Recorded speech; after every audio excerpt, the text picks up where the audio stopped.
2-4 दिवसापूर्वी आपण जे ठिबक आथरलं होतं त्याचा आपण एक रील बनवून टाकली होती. तर त्या आपण ठिबक आथरून 5 फुटी अंतर ठेवलं होतं आपण 2 ठिबकमधलं.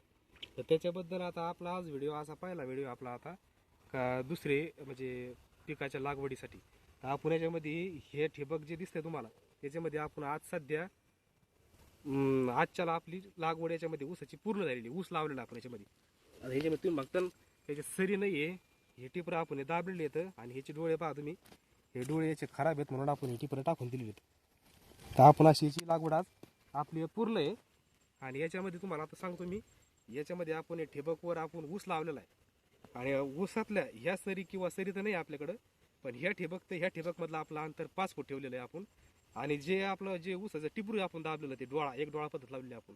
तर त्याच्यामध्ये आज जर अंतर पाहायला गेलं तर आपण एक अंदाजे अंतर म्हणजे आपण जे ड्रिपरचं जे ड्रिपर असते ठिबकचं, तर त्याच्यामध्ये अंतर जे आता मी मोजून बघितलेलं आहे, तर त्याच्यामध्ये खरं असं ॲक्युरेट अंतर नाही आहे. तर मी त्याच्यात मोजून बघताना असं दिसलं मला काही एक ड्रिपर किंवा दुसरं ड्रिपर याच्यामध्ये अंतर जर पाहिलं तर काही ठिकाणी 16 इंच येतं, काही ठिकाणी 17 इंच येतं आणि काही ठिकाणी तेवढंच 18च्या आत आणि 15च्या पुढं असं अंतर आहे. त्याच्यामुळे मी एक 1.25 फूट म्हणा किंवा 1-1.5 फुटाच्या आसपास आपण याची लागवड केलेली.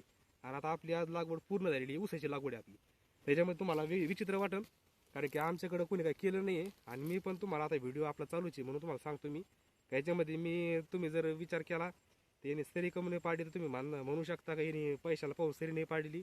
आणि मी बी थोडंफार तसंच केलेलं आहे, कमी खर्चात कसं करता येईल तसं हिशोबाने आपण प्रयत्न केलेला आहे. आणि असं काही नाही का सरी पाडली म्हणून आपलं नाही, सरी नाही पाडली म्हणून आपलं नुकसान होणार आहे काही. आपण एक नवीन प्रयोग केलेला आहे. का नवीन प्रयोग असा केलेला आहे का त्याच्यामध्ये आपल्याला तर मी बऱ्याच ठिकाणी म्हणजे आपल्याला अनुभव आहे आपल्याला ठिबकचा 2-3 वर्षाचा. त्याच्यामुळे मला एवढं कळलेलं आहे का आपलं जे जमीन आहे, जमीन आपली एक इथं अंतर आहे का तेवढी वरची तेवढी सुपीक असते. सुपीक म्हणजे कसं का आपलं त्यात पालापाचोळा पडणं, आपली खालीवर जमीन होणं, आपलं शेणखत आपण तर काही एकदा टाकलेलं आहे, पण पिकायची जर जमीन म्हणा तेवढीच आहे. त्याच्या हिशोबाने मी काय केलेलं आहे का सरी नाही पाडायचं कारण तीच आहे आपलं. सरी पाडी आपण आपल्याकडे पारंपरिक म्हणा किंवा आपली जुनी लागवड जी असते सरी पाडताना ती सरी आपण एवढी पाडतो म्हणजे 1.5 फूट तरी आपली खोल असते सरी. त्याच्यामध्ये काय होतं जी आपली जमीन जी पिकणारी जमीन असती खालीवर झालेली जमीन म्हणा किंवा वरची चांगली पीक जमीन असती ती साईडला जाते निघून. मग मी त्या हिशोबाने त्याचा अंदाज त्याचा विचार आपण करून मी सरी नाही पाडलेली का ती सुपीक जमीन वर जाती. खोल सरी पाडल्यामुळे 1.5 फूट खोल सरी आपण पाडतो, त्याच्या खाली पायाने आपण टिपरू दाबतो, त्याच्यामुळे ती जाता जवळपास 1.5 हे जमिनीपासून. आणि दाबलेलं समजा आता आमचे वय जास्त येतं त्याच्यामुळे असं त्याच्या हिशोबात एक अर्धा फूट आणखी ती टिपरू खाली जातं.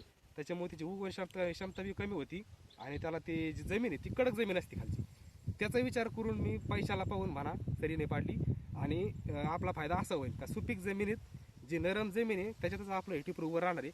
तर त्याचा आपण व्हिडिओ आता मला गडबड आहे मी टाकलेला नाही आहे, पण आपण त्याचा व्हिडिओ उद्याच्याला टाकू म्हणजे व्हिडिओ दुसरा बनवून का आम्ही टिपरं कसे खोसलेले येतं, हाताने दाबले का पायाने दाबले ते तुम्हाला दिसणार दुसऱ्या व्हिडिओमध्ये.